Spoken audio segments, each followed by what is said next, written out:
Hey there, everybody. We're going to do a horn talk. It's going to be a two-parter because we've got a really cool horn here, something that I've been working on for a while. Kind of give you guys some information this go around. I'm going to talk about what I've been working on here, and then in part two, we'll get some sound, and then kind of tell you guys a little bit more information on it. So this is the first run RL, first run raised letter K5LLA. This is a horn I got quite a while ago, and it's been I partsed it out a while back and kind of did some different projects with some of the parts, and then through different changes that I've been making lately and some projects that I've been working on, I've been able to regain all of those parts back and rebuild the horn to 100%. So kind of talk about that. So what my biggest project has been doing is cleaning this. So this horn, when I got it, it was media blasted. It was very dull, had a lot of media material built up in the corners of the manifold and some of the lettering on the bell. It was built up on there. No shine to it whatsoever. Same with the back caps and all that. It was a just a regular buy, nothing too fancy. The guy I got it from, he works for BNSF, and this is a former BNSF horn, but we'll get into that a little bit later. My main part of this video is to just kind of show you guys a lot of the extensive cleaning that I've been doing on this horn. Many hours of scrubbing with steel wool to get some type of a shine out of that very dull media blasted finish. And you guys can see the light reflecting off of some of these bells. Some a little bit better than others, but there is shine to them now. You guys can see the surface. It is been media blasted. You can see that is apparent. But it is shiny. Took a lot of time to shine up the bells, the manifold, the backs of the back caps, and then the inside. The inside of the back caps have all been shined up. Really nice glare off of the light on that, on all of them. And then the internals, I've put a lot of work into. This is probably one of the cleanest horns I have internally.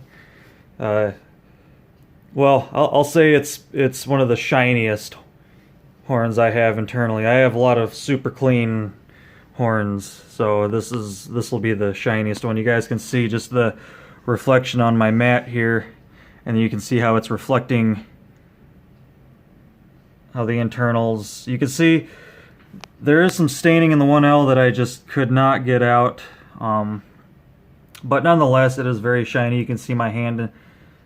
That really shows you just how much work I put into shining the power chambers, the nozzle bores, the nozzle, the back cap surface. You guys can see just it's almost mirror finish.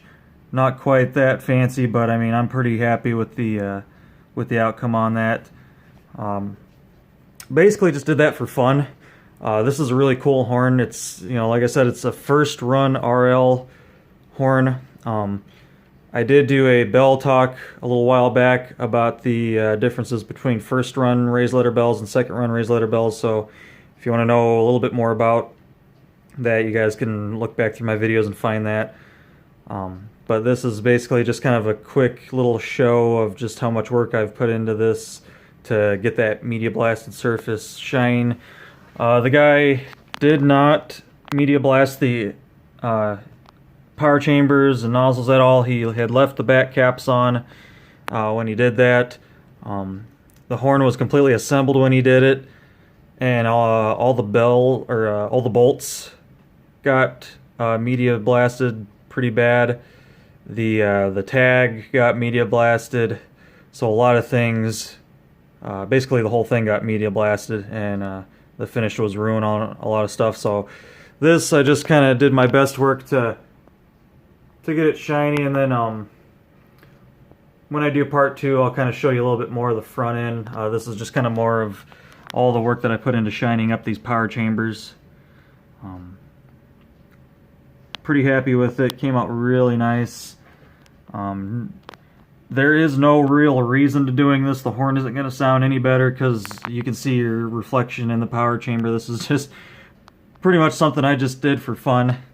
And to kind of honor the horn, you know, it's a first run RL. That's not a horn that you really see every day. Completely original. All the back caps, the bells, and the manifold, they're all original to the horn. What's not original is the bolts. The diffuser rings are all original. I took my time to try and shine those up as best as I could. They didn't get quite as shiny as some of that stuff did, but you know, you guys can see the light glaring off of that stuff. They're pretty shiny. So we took some time to clean those up. The bolts that I will be using, these are not the original bolts. The original bolts got very sandblasted or media blasted. The heads of the bolts were not, oh boy, can we focus? There we go. The heads of the bolts were not shiny like this. They were very wore down. Some of them you could barely see what it said anymore. So I'm replacing the bolts with nice shiny ones. Same thing with the bottoms. The bottoms on the old ones got really media blasted, so they didn't shine like these. And then the diffuser ring bolts, the bottoms were sandblasted very, very bad. So these are all new bolts that I had in stock. Shined them up. I hand polished every single one of these bolts, including the bolts for the feet and the lock washers.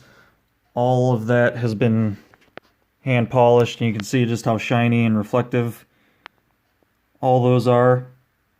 So everything will look really nice when it goes on. Of course, you're not going to see too much of the diffuser ring bolts. You're not going to see the diffuser rings once it's all put together. Like I said, I pretty much just shined all that up for fun. Wanted to make a super clean horn inside and out. Like you're not gonna see the heads of those bolts when they're in. You'll just be seeing the tail end of it there. So once all that goes together, it'll look pretty good. And that will be part 2 of this video. Is once I have everything put back together. We'll get some air to it so that way you guys can kind of hear it. And it is ABF right now, as you can tell, mainly just so I could show you guys all the work that I've put into cleaning the nozzle rings, the nozzle areas. I've reconditioned all the nozzles on this horn, so that way they have basically the new machining lines in them.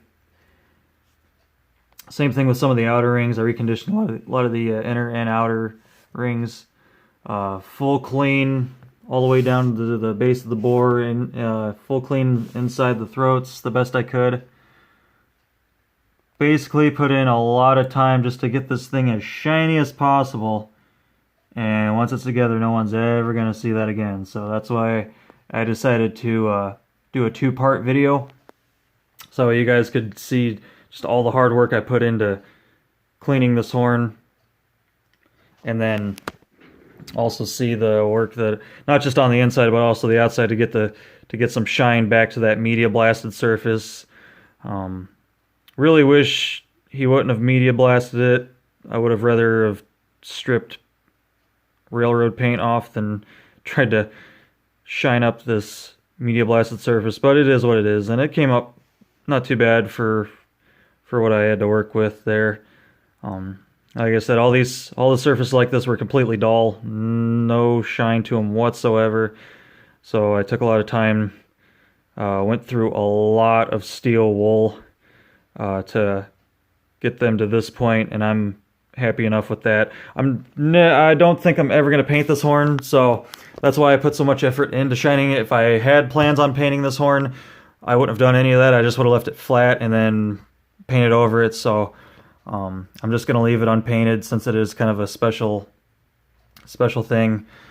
Another note on this one, so when he media blasted the tag, he went pretty hardcore on it, completely took off the numbers, which is, you got to get pretty deep for that.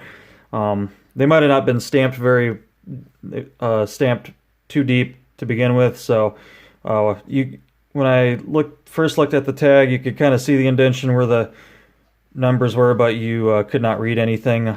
This would be a early 50K, probably like 2007-ish, around 2007. Like I said, this is the first set of horns built after they switched from non-raised letter to raised letter, so it would have been 50K, real early 50K. And so since he kind of ruined the tag, I got a little creative. I took the tag off, filed the top flat to smooth, and then scrubbed the crap out of it with steel wool. So now we have this nice mirror tag. You guys can see just how shiny it is. It's almost chrome. Not perfectly reflective just because there's, the micro scratches in it from the steel wool, but it is very shiny, very reflective. You guys can actually see my fingers are in pretty good definition on the tag, kind of. So yeah, it kind of sucks that I didn't get to find out exactly what number it was. But I did my best just to I didn't want to have this horn not have a tag. I would have rather have this this mirror tag than have nothing there, just a set of holes. So that's why I kind of went through an extra effort to just kind of revive the original tag, even though I couldn't get the numbers back. Or if I could have seen what the numbers were, I might have tried to restamp them, because I do have metal stamps for that, but I couldn't even tell what it was. All I know, it was a 50K horn, early 50K. So I just kind of said, well, you know what, since we're doing a super clean horn, we'll just give it a nice mirror tag. So that was just kind of a little fun thing to do, I guess. Make the best out of a bad situation. So yeah, so that's pretty much going to be it for part one. Nothing too crazy, just kind of a in-depth look at just how much work I put into shining up everything, since once I put it together, you're never going to see it again. Just to kind of have documentation of all that hard work right there. The manifold shined up not quite as nice as the bells, but I still got some shine. You guys can see some light shining off of an area. Some of it's kind of hard to tell because of the shadowing, but she's pretty clean overall. And then, like I said, all the back caps have been cleaned pretty thoroughly. This one's got a little bit of damage from a broken diaphragm. But other than that, they're all in pretty good condition inside and out. Just that media blasted surface, but you guys can see some reflection in that. So I was able to do pretty good with that. Get as much shine as possible out of it. A lot of hours scrubbing all these parts with steel wool to get them to this point. And just kind of give you an overview. And like I said, once I do the second part of this video, I'll kind of go more in depth on how I got the horn, what it came off of, and all that good stuff. And we'll get all that stuff put on there. So yeah, hope you all enjoyed. Like I said, this is kind of a fun project, just something to kind of pass the time, something fun to do, get something super clean, way cleaner than what it ever needed to be, and just kind of have some fun with it. So I will see you guys in the next video, part 2 of this horn. So till then, take care, everyone.